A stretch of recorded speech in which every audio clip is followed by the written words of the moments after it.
Hello, everyone. Welcome to the first event of the Greeley Peace Scholar Speaker Series on Race and Social Justice, a year-long series of events culminating with the virtual residency of the Greeley Peace Scholar in April 2021. For more information on this series, you can visit www.uml.edu/Greeley-race. My name is Sue Kim. I'm Associate Dean of the College of Fine Arts, Humanities, and Social Sciences, and I'm very happy to welcome you. I'd like to take a moment to first thank the sponsors of this event, the Reverend Dana McLean Greeley Fellowship for Peace Studies, the College of Fine Arts, Humanities, and Social Sciences, the Art and Design Department, the History Department, and the Art History Program. So I'm going to turn it over now to Professor of History Michael Pearson, who will introduce today's speaker. Thank you, Sue, and thank you as well to Sue in the Dean's office and everyone else in the Dean's office. They have been very creative and very supportive in their efforts to make this whole series happen. So thank you very much to them. I was writing a nice formal academic introduction for Professor Steve Locke. It was going to be a very traditional sort of academic introduction when something really kind of curious happened. I was getting pretty far into it. I had gotten most of a draft done for it. I had talked about I was going to talk about his degree, his MFA degree from Massachusetts College of Art and Design. I was going to talk about his academic appointment as a professor at Pratt. When I was growing up in an art education household, my stepfather was in art education. We used to talk about Pratt as though it was, if you were good in life, you would get to go there. They also said that about UMass Lowell's art department as well, but they also, Pratt was right up there. So congratulations. We know Steve has done great things with his life to be there. I had written all about these things, and I had written a bit about his solo show at Boston's ICA in 2013, which is called There Is No One Left to Blame. And I had talked about, I was going to talk about his work at the Boston Public Library. I remember everything you taught me here. He has been the artist in residence at the Isabella Stewart Gardner Museum in Boston. He's been the artist in residence at the city of Boston. These are very prestigious things. He has deep roots in Massachusetts and in Boston. But before I could really finalize this draft of an introduction, I realized that I was spending more and more time looking at his art. And I was looking at his art at stevelocke.com. Which is his webpage. And you can look at it too. stevelocke.com is a great place to spend some time, especially if you click on the artworks projects part of the website, where you'll get to see so many of the different things that he's currently working on and the things that he has produced. The longer I spent, the more I just wanted to introduce him by saying his art is amazing and it is powerful. His work, family portraits, I don't know if he's going to talk about it today, but his work, family portraits, I looked at it. I saw it 2 days ago and I will never forget it. It's stunning. It's so powerful. His proposal for a memorial at Faneuil Hall is the kind of blending of history education with art that is too rare because, frankly, you can never have too much of it. There's history there and there's art here, which explains perhaps why these two departments are sponsoring this talk with everyone else. So I just want to get out of his way because I want to hear what he has to say. I want to see his stuff. I want to let him talk, but not before I urge all of us to give him a very warm, if virtual, and unfortunately you have to use the word remote, welcome. But from everyone here at UML, Steve, thank you so much for being with us today. And I look forward to hearing what you have to say. Thank you.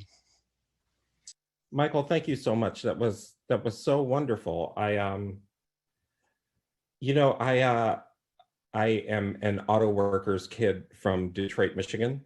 You know, Ellen and I have that in common, you know, and I never thought anyone would ever be remotely interested in anything I ever did.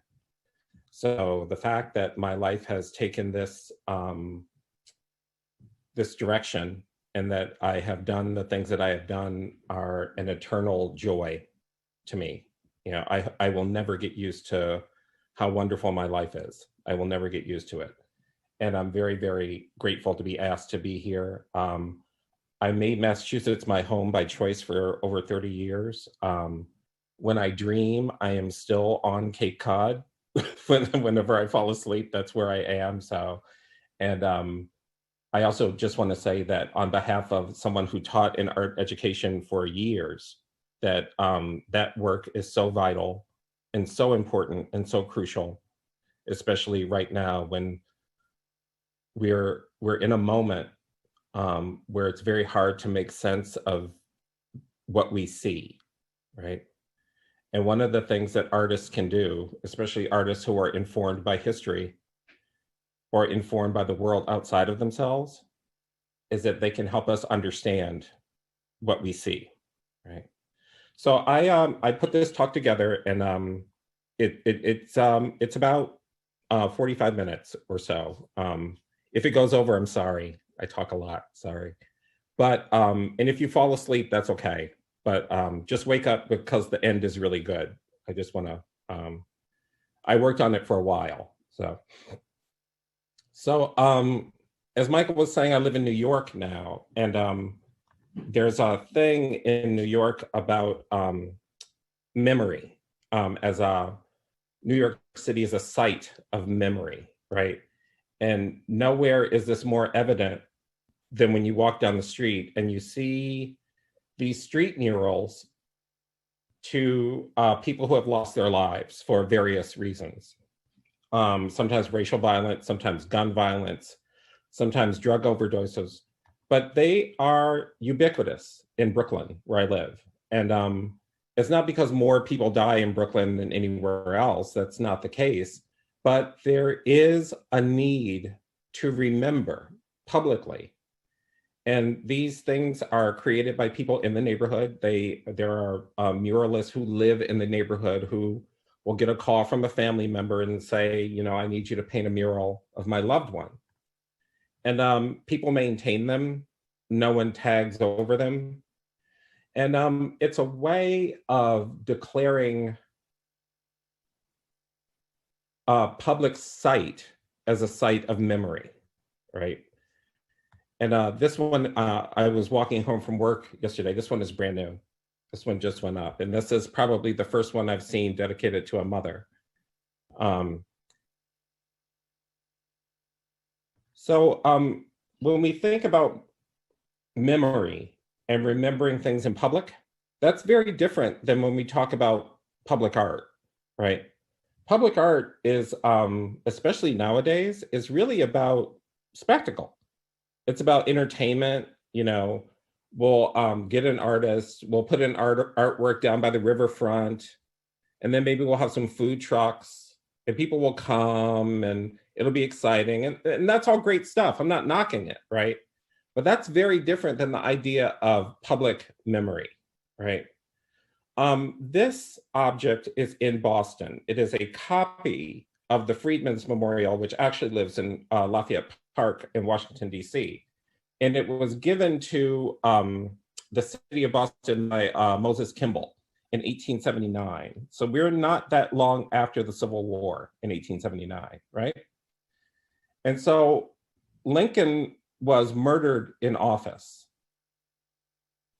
not very long after this statue was made. And the original was paid for by freed slaves. Enslaved people who referred to Lincoln as the Lamb of God, okay? This is the 1800 version of Lincoln that Black people in America had. So they paid for this sculpture to honor Lincoln. And they hired Archer Alexander, who is the man kneeling.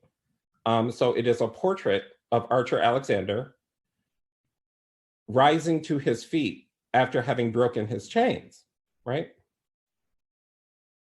The necessity of understanding what this thing is lies in its history. The German word for monument is Denkmal, which means thought object. And it's really important to not look at things like this as if they are art, right? They are there to serve a particular function, which is to transport us as the viewer from 2020 to 1876. This is from a wonderful essay, a wonderful essay by an educator who is teaching with this object. And I need to, sorry, I keep doing that because I'm trying to move this portion of the screen and I can't do it. Anyway, so James Percoco says, quoting Nicholas Mill says, "We do not visit a memorial to engage in a critique of it. Instead, we bring a sense of history with us when we come to a memorial, and we expect that as public art, the monument will lead us beyond its own materiality, back into the past event, back to the person or event it commemorates." I agree with Mills, but I would take him one step further. For I view visiting public art as an act of deliberate engagement, right? So what does it mean when someone sees an object like this and refuses to participate in a deliberate engagement? When they only participate in a surface engagement, when they don't allow themselves to become informed by the object. What happens is people start to misunderstand what the object is. And they start to ascribe all sorts of horrible motives and tendencies to the object itself instead of taking responsibility for what they see. I've said before, when I look at this statue, what kind of person sees a man rising to his feet and thinks that he is on his knees? That's the question, right? And to understand the relationship that enslaved Africans had to Lincoln in the 1800s is very different than Africans in America or African immigrants in America or descendants of slaves in America have to Lincoln now. So, and also I just want to say, like, who looks at objects and thinks that they're their destiny, right? So to look at this sculpture and say, like, I don't want my child to see that because it's a negative image of Black people, right? Is this the only image of Black people your child will ever see? Like, do you have no impact on the life of your child that is more powerful than this object in the public realm, right? So the discussion of objects like this is very different than the discussion of objects that were created as agents of white supremacy after Reconstruction, right? Those Confederate monuments, which were built as a warning or as a threat to Black people, were not made for the same purpose as the Freedmen's Memorial. And to refuse to engage with that is to refuse to engage with history. It's to ascribe a stupidity to freed Black people, which is downright hateful, in my opinion. I don't get to judge somebody in 1876 for the statue that they commissioned. I don't get to judge them for that, right?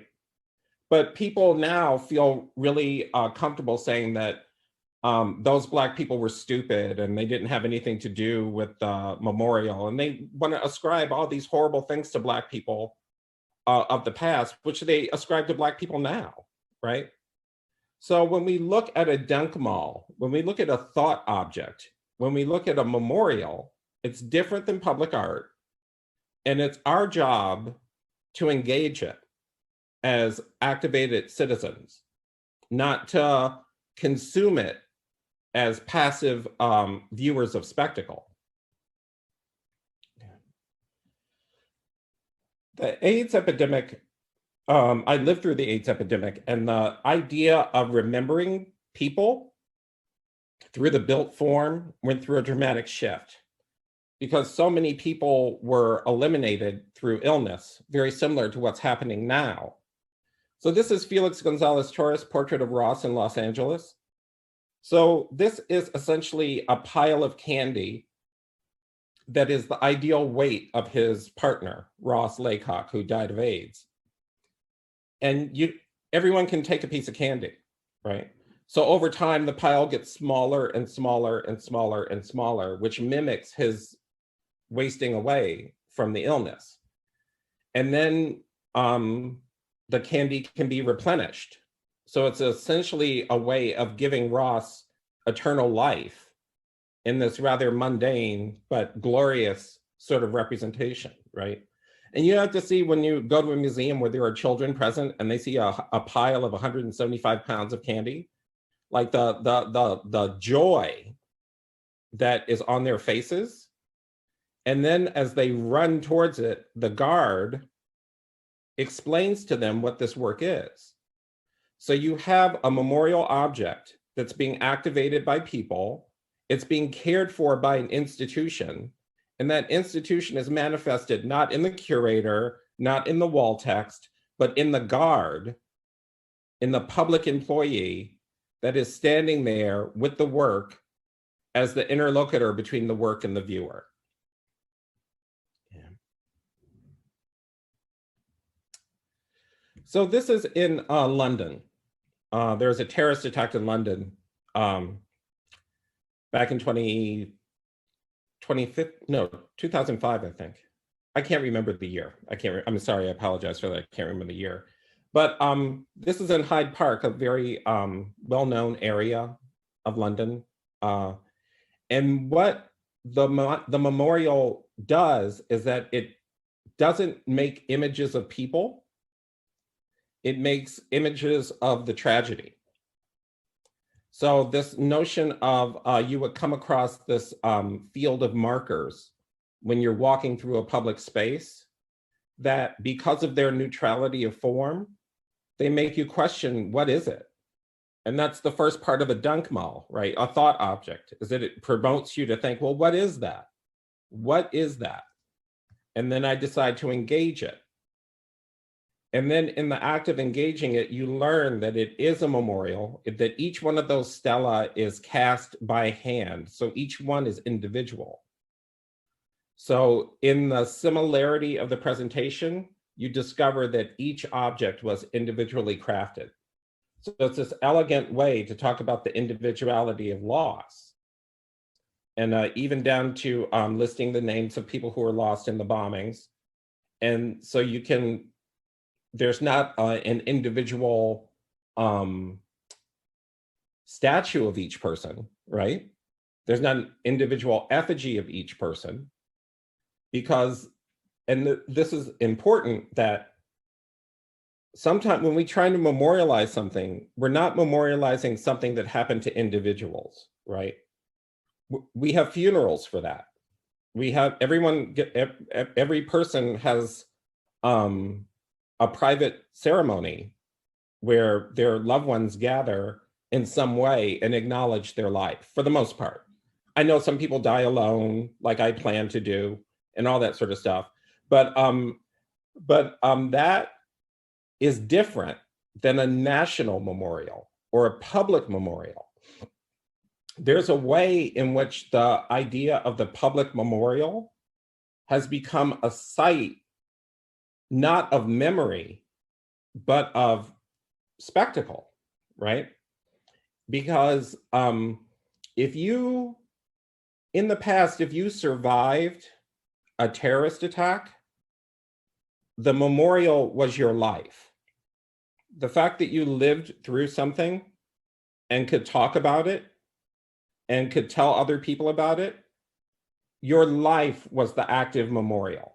That's why we have, there was so much emphasis on people who survived the Holocaust, on telling those stories, of saying, never forget, because this really did happen. I'm a witness, right? over time, and I sort of date this, and it'd be interesting to hear what Michael thinks about this. I date this sort of tendency to the moment of the Oklahoma City bombing, where a memorial was built so quickly after that tragedy with the input of people who survived it, right? Because normally memorials are built to preserve memory, not to honor individuals, right? They're usually built to say, like, this happened and it's starting to fade in people's memory. So we need to build an object or create a site that allows people to remember that this thing happened, right?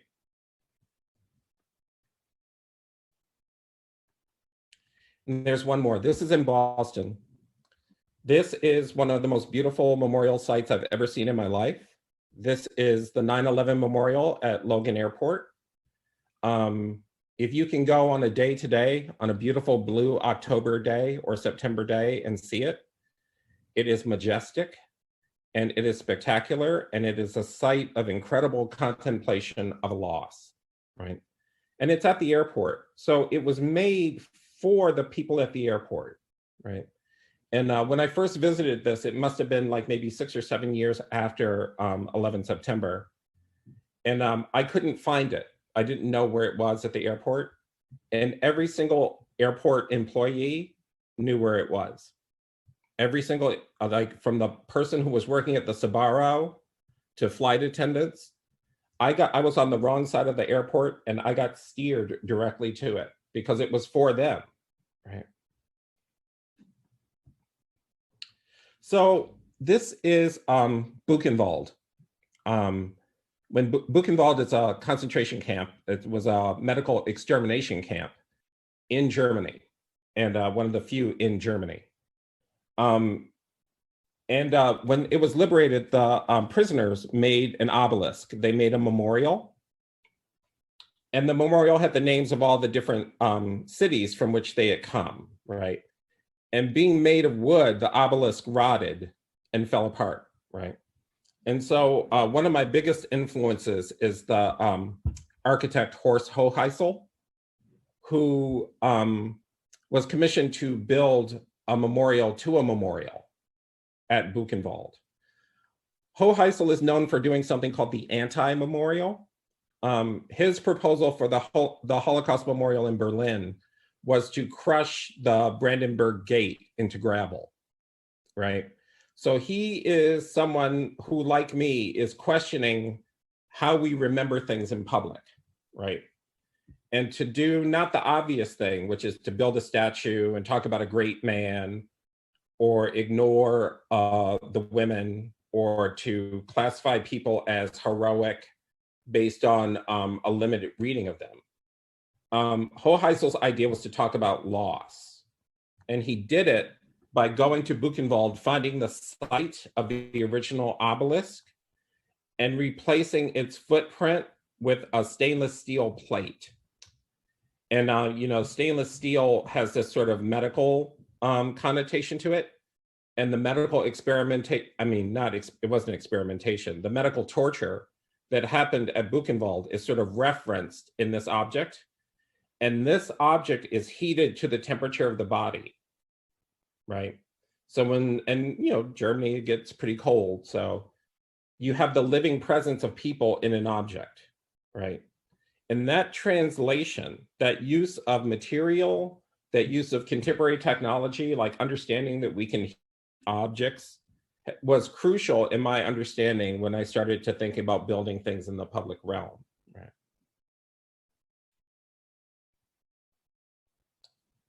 So when I was living in Massachusetts, I had a sort of, I was on my way to work and I got stopped by the police in this very sort of aggressive and frightening police stop. And I was thinking about it over time, and I decided that I would try to think about how to put that experience into words. And I ended up writing a sort of firsthand account of it. But also I started to think about because so many people had been killed by the police and continue to be killed by the police who are unarmed, who are just, committing the crime of, being Black in public, essentially. And I say that because there are things that white people do in public where the police are activated and they are not killed, right? They're arrested, they're given fines, they're ticketed, whatever. They're not killed, right? And so I was on sabbatical during 2014, 2015 to my former institution. And I went from the day I went on sabbatical to a year later to the day I returned to work. And I did some research. Now this is 2016 when I made this work. There was no database of people who had been killed by police because people don't keep track of that information. That's not information that anyone has kept track of until recently. You had crowdsourced websites like killedbypolice.net or the Guardian newspaper that was doing that information, but there was no clearinghouse from it. So in that 1 year, I found 262 people who had been unarmed people who had been killed by police in 1 year, right? And I used a wonderful neon fabricator that I've worked with for years named Carmine Sicardo, who worked with me to make this sign that says a dream after the Langston Hughes poem, What Happens to a Dream Deferred, right? And I painted the wall wolf gray, so it sort of mimics a sidewalk. So essentially what happens is you turn the corner in the gallery and you are lit by police light. And you see all these names listed on the wall. And the names are the date, excuse me, the date, the name, the gender, the age, city, state, and method of killing. And it reads as a timeline. Sorry. And because it's a whole year, people can find their own lives in that timeline. Like what happened on my birthday? What happened on my wedding anniversary? Where was I on January 17th, 2015? Yeah. And this is the same piece in New York. We put it in the windows of the gallery, Gallatin Galleries in Manhattan. Yeah, so people walking by would see this list of names, and it's very difficult in New York because there's a lot of New Yorkers on that list. Now, this is the Gardner Museum. Hirana Calvacchini, the curator there, invited me to be a resident artist where I fell in love with that collection and also fell in love with the textiles. And so when she offered me the opportunity to make a textile piece for the facade of the museum, I sort of jumped at the chance. And I think, yeah, I've got a short video here from the Gardner Museum that explains a little bit about this piece.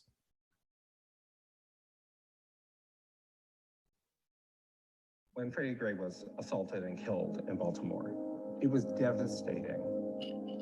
The ubiquity of those images of him was very hard. It felt like unfinished business to me, and I couldn't get what happened to him out of my head. I'm a portrait painter by trade. I didn't think I could make a portrait of Freddie Gray that was any more noble or any more wonderful than he probably was as a person to his family, right? I couldn't compete with the reality of him. And it also didn't make sense to make a noble portrait of him because nothing noble happened to him. He was murdered. He was attacked and killed. And that got me thinking about how I would talk about the loss of a person rather than talking about making an image of a person. We started thinking about the facade, and then I couldn't stop thinking about, just the words Freddie Gray. And I asked myself, what color would that be? If I could make a color called Freddie Gray, what would it be? So I started looking at images of Mr. Gray on the internet, and I selected 3 photographs. One is that photograph of him on a street corner in his neighborhood, I'm guessing, and he's wearing this bright red shirt, and he's looking directly at the camera. And then the second image is him being arrested by the Baltimore Police Department. And then the third image is him in the hospital on life support.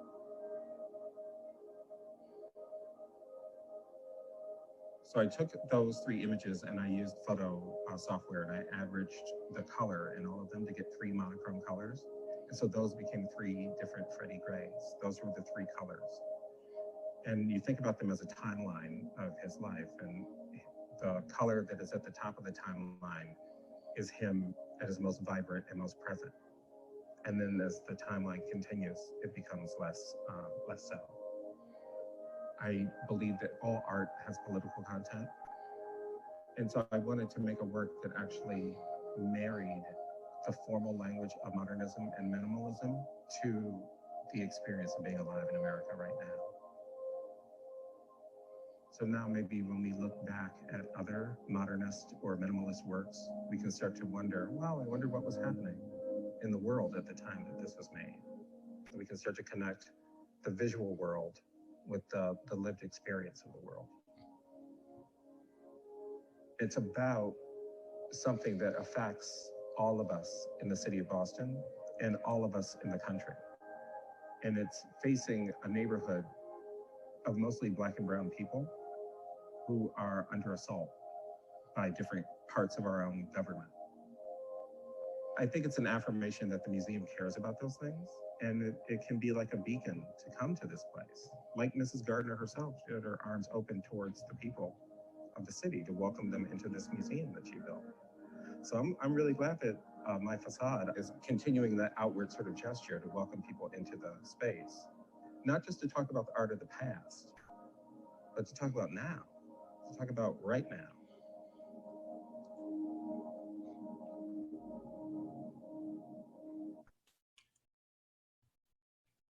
So again, the process of taking these three, first of all, I want to say that I know that Mrs. Gardner hated having people in her museum.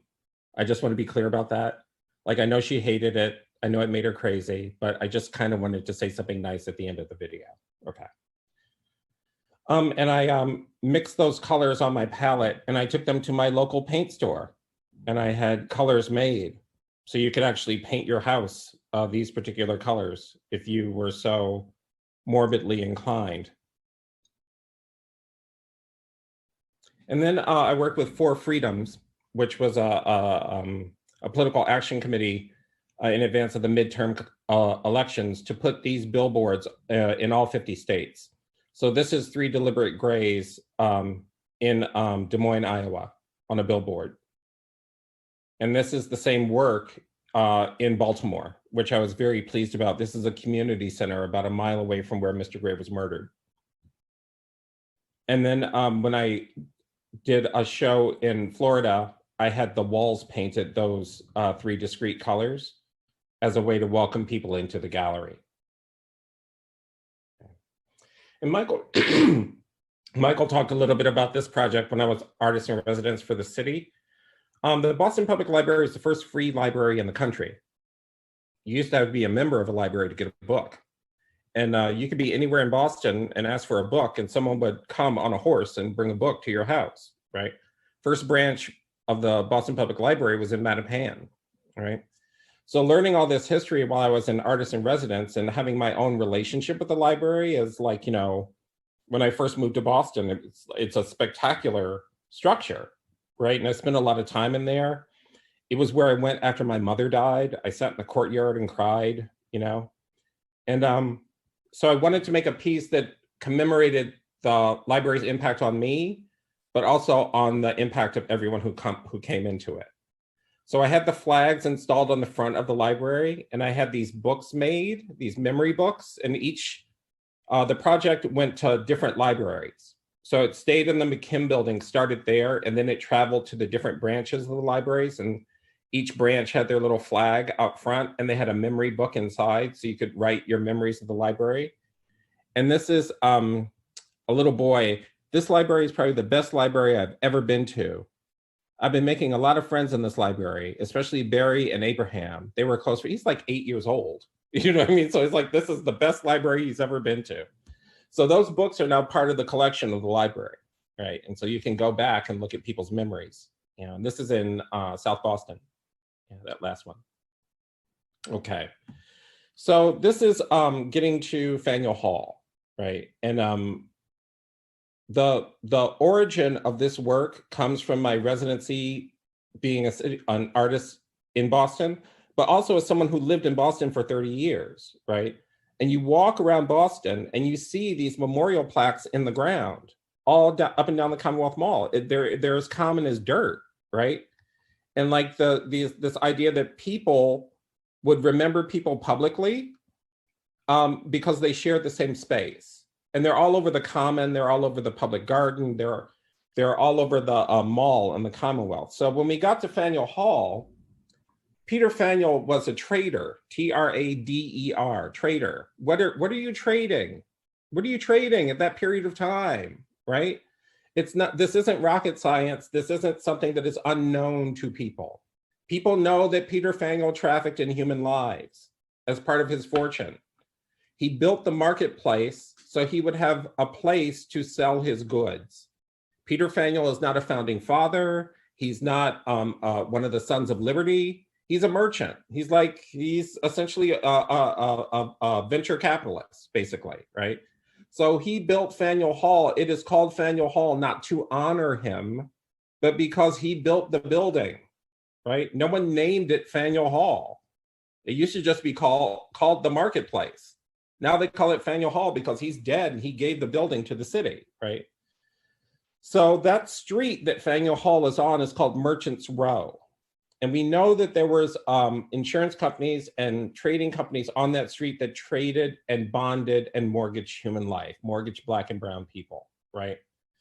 And we also know about that this is during the colonial period. Like we know that there was slavery in the colonial period. There's a lot of people who want to believe that all the Black people in Boston were free Black people.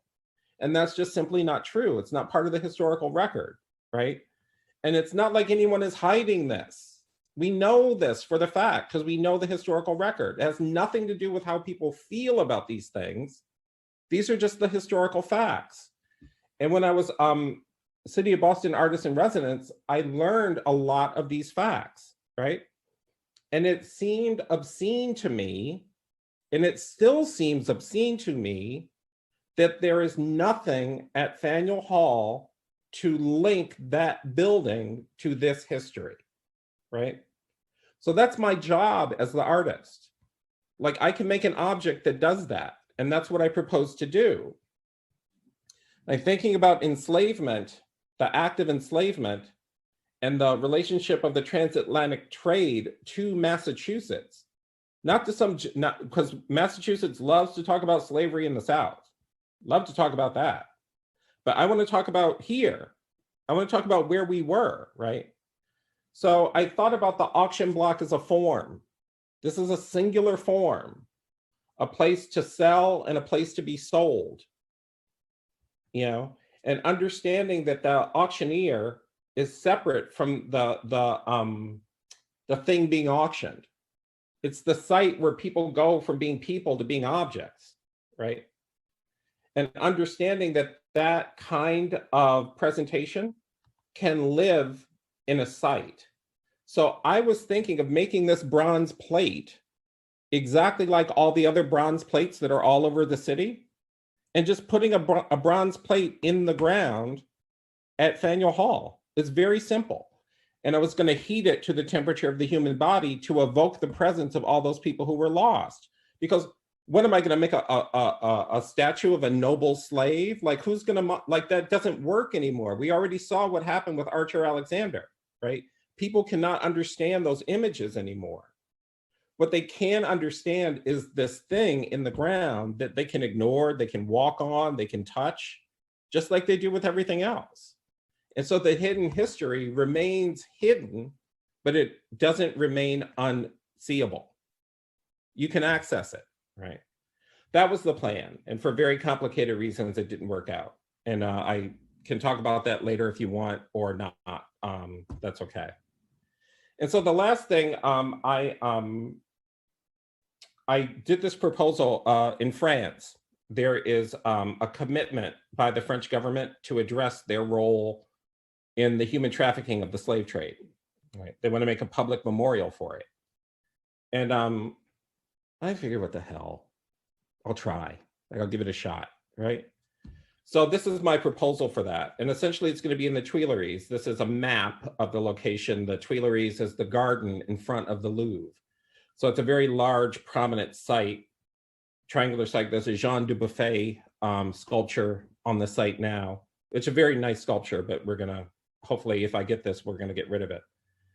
And so I thought my proposal was called Person, Object, Citizen, because in France, the highest level of government participation in France is citizen.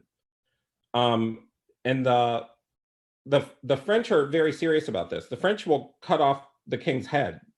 Like the French just don't, the French are like the honey badger of democracy. Like they just don't care. Like they don't care, they'll kill you, but we're gonna have a democracy, right? And so this idea of people being turned into objects and then fighting on their own behalf to become citizens is the narrative I wanted to present. So during the Middle Passage, the sort of ship, the confinement on ship, the average enslaved person had about 14 inches of space to move, right? And when you think about that, 14 inches with the terrible diet, under ship, unable to move for 3 months, right? The fact that anyone survived the Middle Passage is a miracle, right? So I started thinking about that amount of space, a 14 by 30 inch amount of space, you know, and translating that into a form. Right, these are bronze stela, S-T-E-L-A-E, that are mounted on the wall. And each one of these will be as part of the sort of idea that I have about embodying the human presence. Each one of them will be heated. So essentially what you are doing is you are walking along in the Tuileries and suddenly you walk into a slave ship. And all the enslaved people are on the wall next to you on one side. And the other side, that side is wood as the slave ship. And the other side is stone, which is the slaving port of Nantes, which is a huge granite repository, right? So you move through this site. And one of the things about the site was that it had to contain all the history, all the names of the enslaved. The French are so particular about this that they found the names of all the enslaved people and they want them in the memorial, right? And they also want the timeline of history. So there's a couple of SketchUp images that I can show you. So you move through, you walk in, and on one side there's the stela, on the other side there's the sort of depictions of history. You walk through this thing that mimics the Middle Passage. You step out onto an auction block, which can become a speaker's platform or it can become a site for gathering. There's a riser behind that contains the rest of the history of the timeline of revolutions, revolts, laws that are passed. And that point of the arrow points to the Place de la Concorde, right? Then on the other side, there is a walled, three-walled area, which is a spot for gathering. But those three facing interior walls will contain all the names of all the enslaved people and their families. And that section points towards the Hôtel de la Ville where the anti-slavery legislation was signed, right?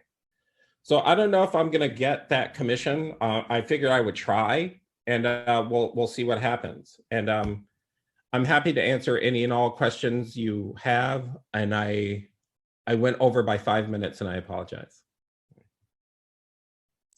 I don't think anybody will mind you going over by that amount of time.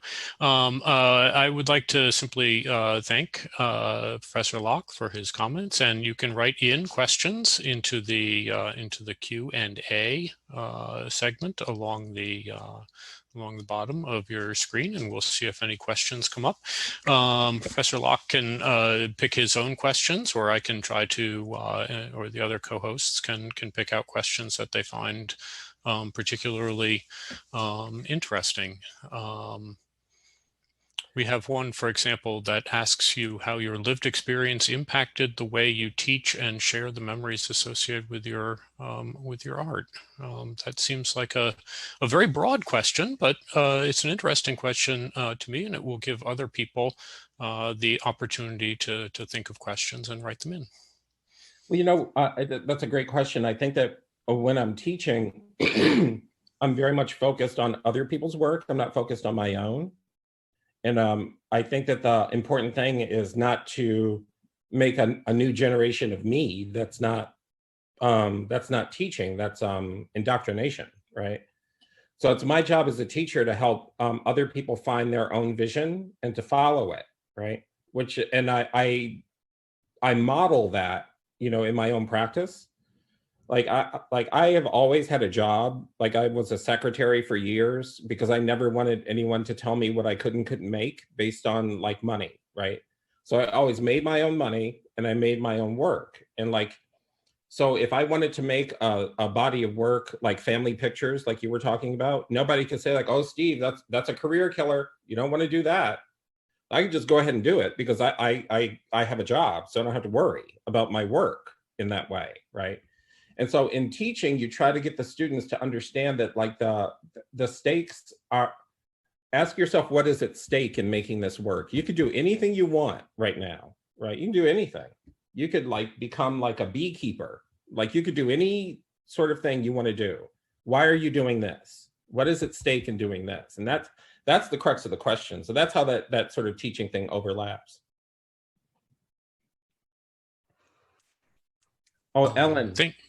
Ellen has a question, and we'll take that, and then we'll move on to Ari's question in the chat. Thank you, Ellen. Ellen's questions because she thankfully, like one of her. There's Jeff. Oh my God! Hi. I haven't seen them in so long. I'm sorry. Oh, and the kids. Oh my God, this is great. We'll talk on Zoom later. Buchenwald. It wasn't just Buchenwald, Ellen. It was all of Hoheisel's work, and that refusal of spectacle, right? That absolute refusal of like, I'm not gonna make this. There's not gonna be a freaking gift shop in this memorial, right? Like I'm gonna make something that prevents, by its material and by its siting, that prevents any of that kind of stuff, right? And from everything from the Ashcroft fountain, where he took the fountain that the Ashcrofts built that the Nazis destroyed and reinstalled it upside down in the landscape, so the water flows underground so you can see it, but you don't have access to it because it's no longer a gathering site. Now it's a site like, what the hell, like it becomes this site where you're like, oh my God, like what the hell happened, right? And that kind of attitude towards the built form and memory, because we do a lot, like Brian Stevenson from the Equal Justice Initiative, he says we do a lot of celebrating in this country. We do so much celebrating, right? Can we just talk about what the hell happened? Can we just have that conversation about what happened? And through objects and images, I kind of feel like that, seeing that Hoheisel work first, and then thinking about memorial architecture, that was like a huge moment. We have 3 questions up on the question and answer board. The first one is from Ari Fleischer, and she's a sophomore history major. She wants to know when you're going to find out about the French Commission. Myself, I want to know whether you know how many other applications they are, and just I just want to say how amazing it is to me that so much work goes into something when you don't know you're going to get it. I mean, that's a lot of work that went into that. I wonder if you could talk, especially for the art students, just what's involved in a proposal, how much competition there is, and how long you have to wait, and how long the process is. Well, this one, Ari, thanks for that question. And the answer is it's supposed to be sometime in October. They announced the first sort of cut of people. I don't know who else is in the pool. I'm pretty sure that I am, I'm not like a big architecture firm, and those are the people who usually apply for these kinds of things. I'm just like a knucklehead artist who doesn't know enough not to do something, right? So hopefully I will find out by the end of this month, because there's supposed to be a site visit in France around Halloween, right? Now about doing that, like even with the Boston work, I had a team that I worked with. I had a structural engineer, I had an architect, and I had a draftsman that I worked with, and we bounced ideas off of each other. And for the Boston proposal, it was really the three of us working together, tweaking the design between the three of us, right? And that is before the logistics of building it happened, right? So let me go back to Boston for a second. I had to work with the Sewer Commission, the mayor's office, the Freedom Trail Foundation, the people who are responsible for the streets, the manager of Faneuil Hall, Parks and Recreation, the National Park Service. So all these people were part of that discussion of how to make this thing happen. And it was very hard to convince them, but I did manage to convince them because of not just because of the strength of the proposal, but because of the thinking that had gone through. Like, I could explain why this needed to happen the way that it needed to happen. And you know, the master of doing this kind of thing is Jean-Claude, the partner of Christo. There's a wonderful documentary about Christo and Jean-Claude. I recommend that everybody watch it, because she was one of the most skilled negotiators of public projects who has ever lived. And she was brilliant in her ability to get municipal organizations to understand the impact of something that was going to be built in the landscape. Thank you. We have another question from this is oh heavens, I've lost her last name, Ariana Carballo, who asks, when do you think that the line between public art and memorials was blurred or just ignored? Can these two concepts, which are separated by what the intent is, be joined into one? Is it okay? Is it even possible to make memory into art? Well, you know, I think that, Ariana, that's a really good question, because this is the thing. What happens to us as individuals is very different than what happens to us as a people, right? Or as a community, or as a nation, right? And I look back to the moment of Oklahoma City, where Timothy McVeigh, a white supremacist, killed all those people when he blew up the Murrah building.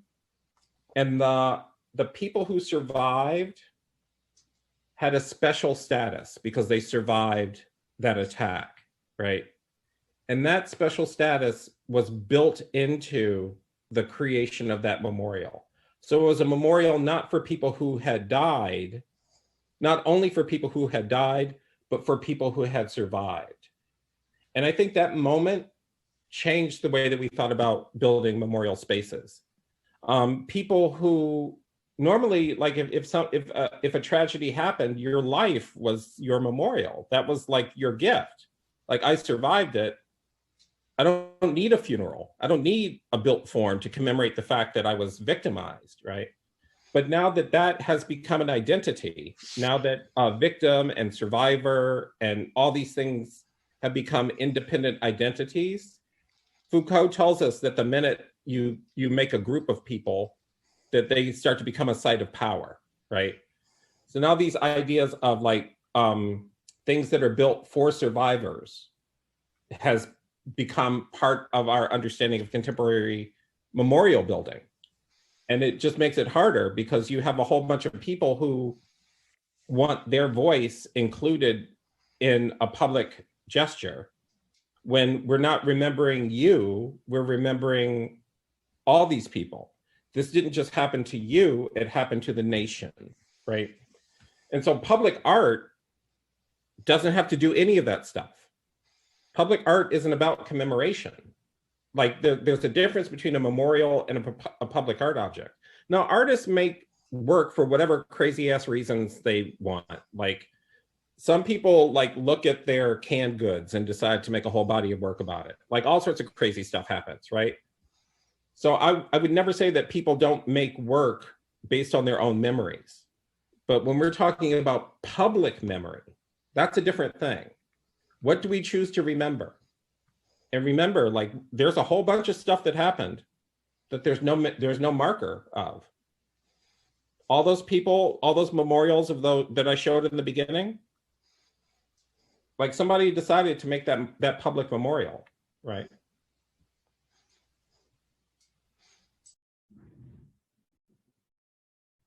Can I see the questions, Michael? I think we can if Adam can There's a figure out a Q&A way to tab. do Oh, I that. found it. I'm not that bright, Michael. I'm not either, and I'm struggling to keep up. But I think the next two questions are from our next two questions are about the Faneuil Hall project. So from Howard Amadon, we have, is the Faneuil Hall project definitely a no-go, or is it dormant with a possible future? And we also have a question from Kylie Latendra, who asks, I would like to learn more about why your project didn't go through and what obstacles you experienced when trying to implement your projects. It seems like maybe we could do both of those together. Yeah. Thanks for that, Howard, and thanks for that, Kylie. The Faneuil Hall project got caught up in city politics and sort of the racial politics of Boston. Like I said before, there's a lot of people in Boston who have this idea that they only want to see positive representations of Black people, right? Which I don't know what to do about that. That's not my job. But there's also this sort of moment in Boston where I was doing my work and I was accused by Black people in Boston of implementing an agenda for the mayor, right? Which was not true. I was just an artist in residence who was working like the other 6 artists in residence, right? And these people claim that the mayor was putting forward my project as a way to avoid having a conversation on race, right? Which always troubles me because like, I don't know what that would be, what a conversation on race would look like. So I just got out of the way. And I said like, look, I'm gonna withdraw my work so you folks can have this conversation that you're claiming that I'm trying to prevent. So leave me out of it. So now you do your thing. You go to the mayor and have your conversation on race. And they never did, because it wasn't about a conversation about race. It was about they opposed the project. And the Boston branch of the NAACP felt like there should have been more community involvement in making the decision. And my point was that I was having a community meeting later that month to introduce the project to the community. So I don't know what their objection was, other than that they weren't involved, they weren't consulted, because I guess I was told I wasn't a member of the community, basically. So, and I've been Black all my life, so I don't know what that meant. So I figured I should just stay out of it. And as far as it, I'm happy to build it. I'm happy to build it. You know, there's other cities and other locations that are interested in me building it. But as far as it happening in Boston, the toxicity of that discussion, even the toxicity of the discussion around the emancipation group that's in Boston, it just shows that like there's like the German word for memorial is Denkmal, like thought object. There's a lot of objects, but there's not a lot of thinking, right? That's the crux of the problem. And I'm asking people to think, and people get mad. They just get mad when they're asked to think. All right, thank you. We have 2 questions again that I'm going to try to pair up. One of them is from Professor Elizabeth Urban-Tryon, who you met as one of the co-hosts, Betsy. And she is interested in hearing your thoughts on what should be done with Confederate monuments. Originally, in the very earliest stages of this discussion, we were thinking about, should we have somebody come in and talk about Confederate monuments? And I'm pairing that with a student named Jennifer Quinn. Jennifer is a history major, and she has been reading about the Arthur Ashe statue and the controversy about whether Arthur Ashe should go up as a statue in Monument Avenue in Richmond, and also, you know, everything else that's been going on with the statues on Memorial Avenue in Richmond. So this seems like a general question about Confederate statues and about Arthur Ashe. Elizabeth, thanks so much. And like I said, I'm a big fan of you. And I think it's really, really important to not pretend that white supremacy didn't happen. And I think that with those monuments, we have this opportunity to talk about white supremacy. Not to talk about like, because this isn't about Black people. It's not about, they didn't ask for them, they didn't put them up, right? White people put those things up to intimidate Black people. That's why they exist. And we're talking about them, the president and other people are talking about them as if they're historical markers, and they're not. They're not. The lie is that, oh, this is about our heritage. Like, no, it's not. You lost that war. You lost that war. You were criminals. And because you were white, you were welcomed back into the national family. That's the story. So I say leave them up, leave every one of them up, and then make a billboard big enough to be seen from space that says this is a monument to white supremacy, right? So everybody who encounters that thing has to think about it as what it is. And like, this is the other thing. I have never, ever cared what white people thought of me. I have never cared. And like the notion that white people don't like me or that they're going to call me names or stuff like that, why am I going to let that derail me from the shit I need to do? Like, I am really busy, right? White people in this country think that somehow race has nothing to do with them. And until white people start talking about the construction of whiteness and the construction of their racial identity, we're going to keep having this conversation. But Black people are busy. Black people are trying to get healthcare. Black people trying to get Trump out of office. Like, you know, Black women are organizing around health outcomes and stuff like that. Black people are busy trying to make this country better. Like, so we're busy, right? So you can call us names and shit, but we have stuff to do. We have stuff to do. We're really busy. And if you really think that calling a Black person a name or having a negative image of a Black person is going to destroy them or stop them from achieving, that's just, you just don't know any Black people.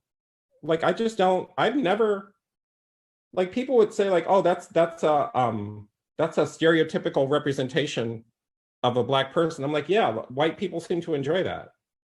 I happen to know that has nothing to do with me. That's your problem. That's not my problem. That's your problem, right? The fact that people look at those Confederate statues and think that they're about history, when Black people know that they're about oppression, like, Black people aren't the problem. That's not the problem. The problem is white people. So like Toni Morrison said, it seems like white people have a serious problem and they might need to get together and talk about what they are going to do about it. Like, take me out of it. One of the things that I like about what Professor Locke is saying is, and which we can think about as a general question, which I do not intend to ask him about, is the process of taking down statues seems to be very important. I find it more interesting myself, the question of how we put up statues. Right. But I'm totally good with taking down Confederate statues on myself as a historian. Michael, you know as well as I do that the Romans melted down statues all the time and made cannonballs out of them.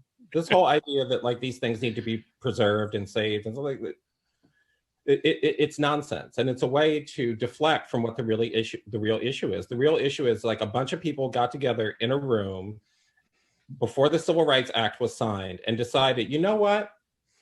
We need to put up a statue of Robert E. Lee to keep these darkies in line. And like, we're going to make it a really big one. Right. Let's have that conversation, because that's the conversation, right? The object is just the object. Like I said, the thinking, the Denkmal, the thinking, what is the thinking that the object is supposed to create, right? The thinking is white supremacy. So let's, like, I'm with Betsy in this one. Like, yeah, go ahead. Yeah, keep that thing up. I'm going to make a big ass sign, huge. I might make it in neon so people can see it from outer space.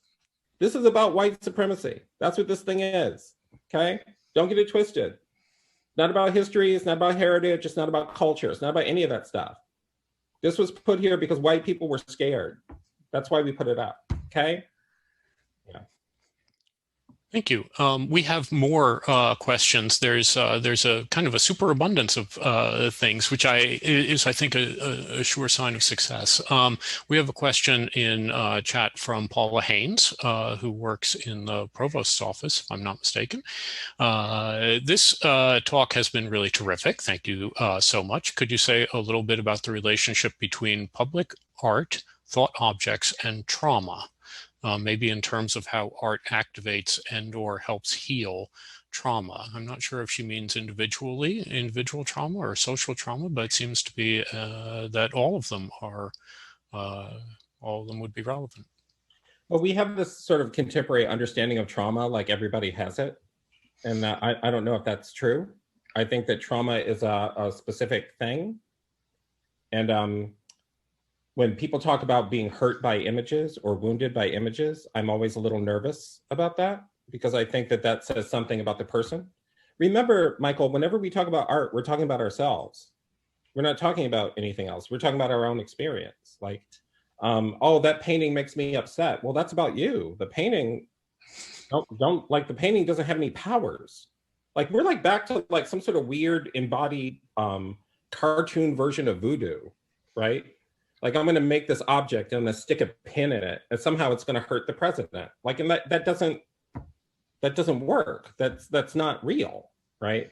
So when we talk about healing trauma and art as a therapeutic activity, there are art therapists who do excellent work. Like, that's a different thing. My work is not therapeutic. Like, there's nothing therapeutic about me sitting down to draw 100 people who murdered Black people. That wasn't like expiation or therapy or stuff like that. It's because we have this understanding of art that is very close to child's play. And because we think of art as something fun and entertaining and good for kids, that we look at the work of artists as if it's something that everyone or anyone can do. And that's simply not the case. If people want to draw pictures to make them feel better, I think that's great. That's really, really wonderful. But this idea that you're going to make an object that heals people, I wouldn't take that on. Like, I think that that's like, you could watch the Tarkovsky film, Andrei Rublev, about the guy who's painting the Russian icons. Have you ever seen that movie? No? Oh, watch it. Let's watch it now. No. Andrei Rublev by Tarkovsky. It's a film about someone who loses his faith, and so he's unable to paint Russian icons anymore, because the act of doing that means that you need to have that kind of faith, right? I've never had that kind of faith in objects. I believe that objects do something in the world, but I don't believe that they can heal trauma. I think that, like, you could have your own individual experience with an object that is like pleasant or transformative or aesthetic or makes you understand reality differently. But we're putting this sort of idea that somehow an image of someone hurts someone more than the problem. Well, let me just say it as plain as this, right? The video of George Floyd being murdered is nothing compared to George Floyd's experience, right? So, like, you tell me, like, oh, that video causes me pain. Like, oh, baby, that's not about you. That's not about you right now. George Floyd is dead, right? So, like, you watching that video and talking about how painful and how traumatic and how awful that is for you. Oh, baby, no. No. You took your eye off the ball, and people are counting on that. They're counting on you getting so distracted and wrapped up in performing this kind of outrage that you forget about the actual outrage. The outrage is that a man was murdered callously, right? The outrage is not the video. The video is not the outrage. The outrage is the action. Excellent. We have time for maybe one more question, and it's from Michael. I feel like I should like copy all these questions and like answer them. Like, we just got a oh my God. We just got a note from Sue Kim in the dean's office, who says that we are collecting all these questions, and they will be available so that we can perhaps follow up on them. I don't know, Shantae Prelu, but there's a question, which she's been waiting for an answer for the last 15 minutes or so. In the spirit of German art acknowledgement of the Holocaust, can you share your thoughts on former U.S. plantations being used for weddings? And in my methods class, we've been reading Taya Miles's book about ghost tours on Southern plantations, which is a very good book by a very good historian. Yeah, do we have thoughts? Shante and Michael, every time I hear about this, it freaks me the freak out. Like, I think that that is the strangest thing. And I cannot, like, I can't get my brain around someone who would do, like, the leap in logic that it must take to do that that's alien to me. And like, there's a way, but here's the thing, Shante, and this goes back to what I was saying earlier. There was a war and those people lost. And because they were white, they were welcomed back into the nation, right? So that's what that stuff is about. Like, and people have this, people talk about like the country being polarized and all this sort of stuff and difference. I don't think it's polarization, right? I think that if people told themselves the truth about what happened, they would never stop crying. I think that that's really what it is. And America as a nation has a lot of weeping to do. We have lost over 210,000 people. We have a lot of crying to do. And we have, as a people, decided that we're not going to do it. And that is the thing that is, that's what makes a plantation wedding seem like a good idea, right? Like, that's what makes that, like, because but it's really beautiful. Or that band, what's that horrible band? Oh, Lady Antebellum, like, and like someone was like, your name is Lady, like Black people were like, Lady Antebellum. That's kind of like, do you know what that means? Like, oh, it's a kind of architecture. Like, you know, and like that kind of refusal to live in the world, like whiteness gives people that kind of permission. Like the myth of white racial innocence is what those plantation weddings are about. And like I said before, white people have a race and they need to start talking about it, because it's making things hard for everybody else. Like, it really is. Absolutely. We have made it to the end of our Zoom time. I would like to welcome many of my co-hosts here to who want to say anything at the close to come on. But if it's going to be up to me, I will just say that I loved your art on the website. I look to seek it out in person, so that I can find it and look at it on something other than a screen. And you have been a wonderful speaker, and thank you so much for making the time to be here. It's been thought-provoking and interesting. Thank you so much, and thank you also to the over 200. Thank you also to the over 200 people who have attended. Oh my God, so many people. Yeah, I hit 215 at one point. It may have gone higher. Dude, like I'm gonna, like, I can't answer all the questions now. I'll try, like, if you want to email them to me, maybe we can like spend the rest of our lives going through them. That would be a lovely way to do it. Thing to do. Yep. Thank you all very much. It's Everyone, been wonderful. Stay safe. All right. Please wear a mask, please. Thank you so much, Mr. Do you have a social media? Somebody was asking about your social media. I'm all over social media. Girl. Girl. Like, I'm single, I live alone, I love me some Facebook. I love it. Right? So people can just look for you, like search for you, Steve Locke, on Facebook and Twitter. Yep, and on Instagram. Great, thank you. I think you could write a novel from all of his Facebook posts at this point. I'll write a young adult novel from my Facebook posts. Bye, folks. Thank you so much for having me. Bye. Thank you so much, everyone. I'd like to thank all the sponsors again. Just a reminder that we have 2 events next week, and you can go to the website for more information. So thank you very much to all the sponsors and all the attendees.